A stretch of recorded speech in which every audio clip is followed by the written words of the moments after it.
Hello and welcome to Nithrania YouTube channel. You're watching another episode of the Game in a Nutshell series designed for explaining the board game rules. My name is Branislav Berec, and in this video we're going to learn how to play Mesos from Cranio Creations.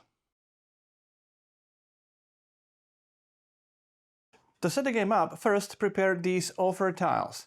Return to the box all the tiles which don't correspond to your player count. So in a 3-player game, the tiles which are for the 4 and 5-player games are returned back to the box. Then flip these tiles to their reverse side and arrange them by their letter from left to right. So here we have B, C, D, E, F. Then take the corresponding turn order tile for the current number of players in the game. So here we have the tile for 3-player game. Place it somewhere next to the offer tiles and you can return the other back to the box. Then prepare the tribe cards, separate the cards by their era, first, second and third, and again take out all the cards which don't correspond to your player count. Here we have the cards for 4 and a 5-player game. These are only for the 5-player game, so these are returned back to the box. Then shuffle each deck separately and create the draw deck by taking these 2 final event cards, put them at the bottom of the deck in any order, then place these Era 3 cards on top, then Era 2 cards, and then Era 1. Place the deck somewhere next to the offer tiles, and then draw the number of cards equal to the number of players plus 1, and place them face up under those offer tiles. If you reveal any event cards, place them to the top row above the offer tiles, and continue revealing the cards until you have the number of cards equal to the number of players plus 1. Then continue drawing the cards, placing them above the offer tiles until you have number of cards equal to the number of players plus 4. So in a 3-player game, 7 cards. Then create the deck of these building cards. Based on the number of players in the game and based on this table in the rulebook, take the indicated number of building cards from Era 1, Era 2 and Era 3, again placing the Era 3 cards at the bottom and Era 1 cards on top. Then take the buildings from Era 1 and place them face up in the top row.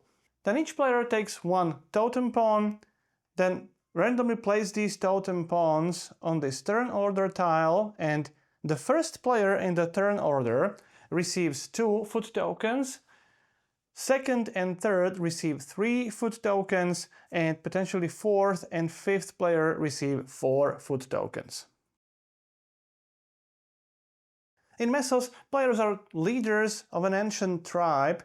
They're trying to grow that tribe by adding new members, building buildings, and facing various events. There are several types of these clan members. Each provide different effects, each of them is scored in a different way at the end of the game. These buildings may give you some benefits and also points at the end of the game, and the same applies to these events.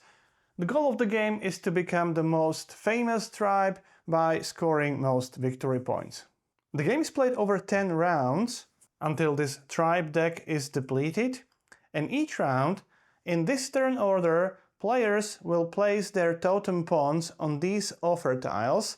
Then, in the order of those offer tiles, players will resolve effects of those tiles, so that is taking cards from the bottom or the top row or from both, and then returning back to the turn order tile.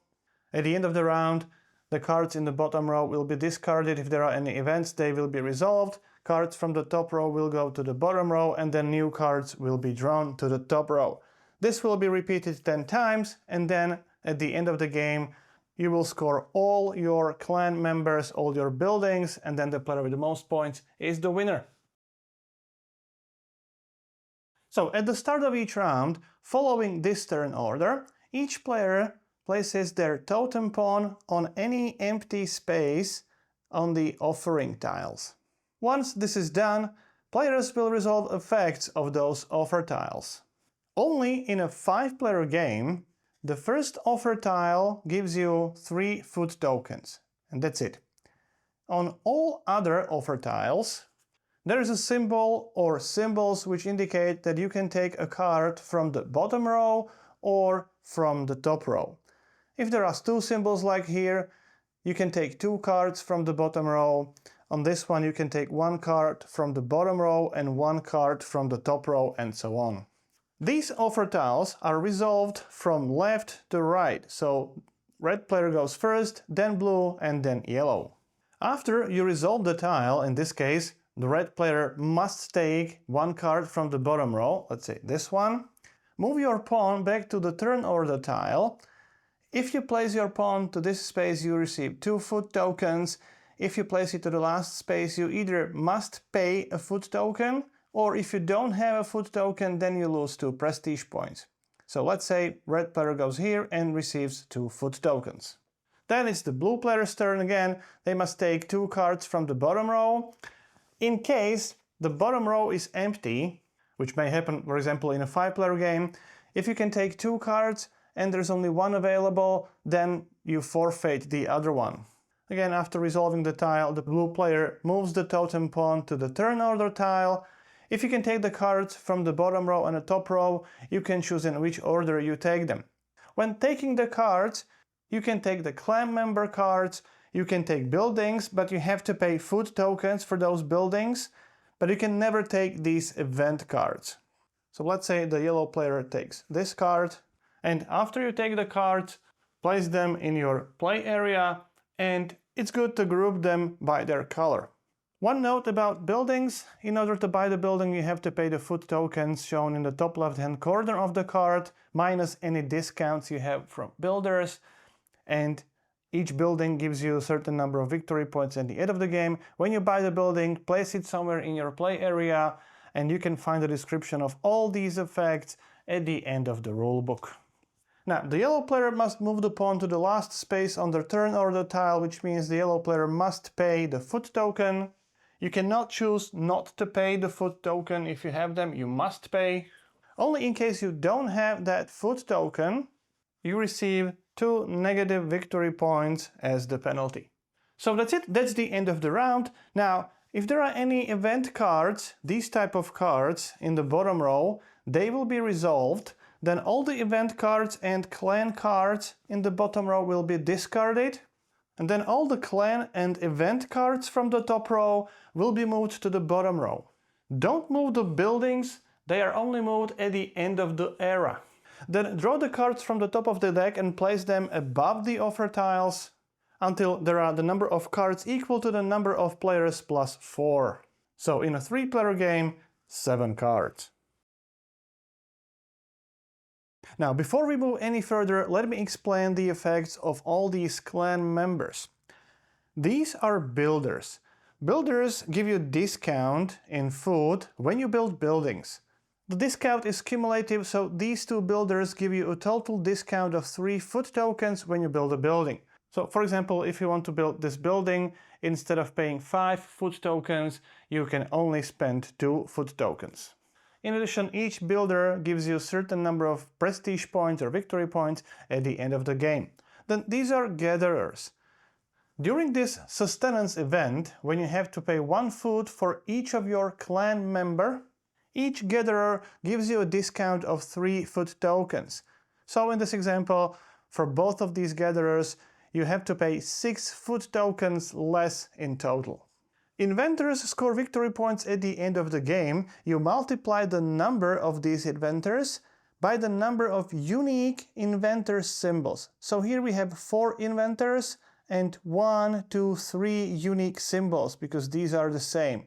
So at the end of the game, these inventors will give you 4 times 3, 12 victory points. Then these are shamans. They have either 1, 2, or 3 star symbols. Those are important when resolving this shamanic ritual. The player with the most of these stars gains 5 points. The player with the least loses 3 points. Then the red clan members are hunters. If you play the hunter with this symbol, you gain nothing. But when you play a hunter with the foot symbol, you gain as many foot tokens as you have hunters. So in this example, you would gain 2 foot tokens. Later in the game, when you play another one, you would now gain 3 foot tokens.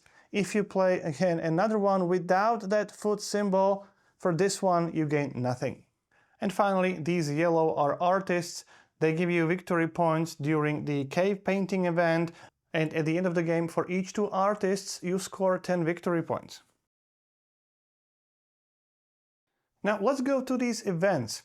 Remember, at the end of the turn, if there are any event cards at the bottom row, they have to be resolved. If there are more events, and if one of them is the sustenance event, it must be resolved last. This is actually a feeding event. So let me start with that feeding event. When this resolves, you have to pay 1 food for each of your character, each clan member you have. Remember, gatherers give you a discount. Each of them gives you a discount of 3 food tokens. In this example, we have 2, 4, 6, 8, 10, 12, 14, 16, 17 clan members. So that's 17 food tokens to pay. With 3 and 3 tokens discount, that is 11. If you have the food tokens, you must pay those food tokens. You cannot decide not to pay. Only if you don't have enough food. For each food you cannot provide, you lose 1 prestige point in this example. It can be more in later eras. For each clan member you cannot feed. By the way, when you have to gain negative victory points, take these negative victory point chips. Positive ones are the yellow ones. And even if you don't have enough food and you have to take the negative points, you still keep all your clan members. Then during the hunt event, you gain 1 food and certain number of victory points for each hunter you have, regardless whether that hunter has this food symbol or not. So in this case you would gain 4 food tokens and 4 points. Again, in later eras, these victory points are increasing, so for each hunter you score 2 or even 3 victory points.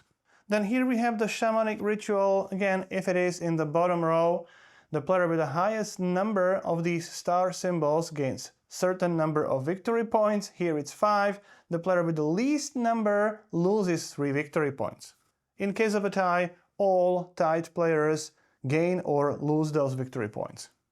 And finally, here we have these cave paintings. Based on the number of artists you have, you lose or score certain number of prestige points based on the event card. Okay, let's move to the new era. When you draw cards from the tribe deck and you reveal the card from the new era begins.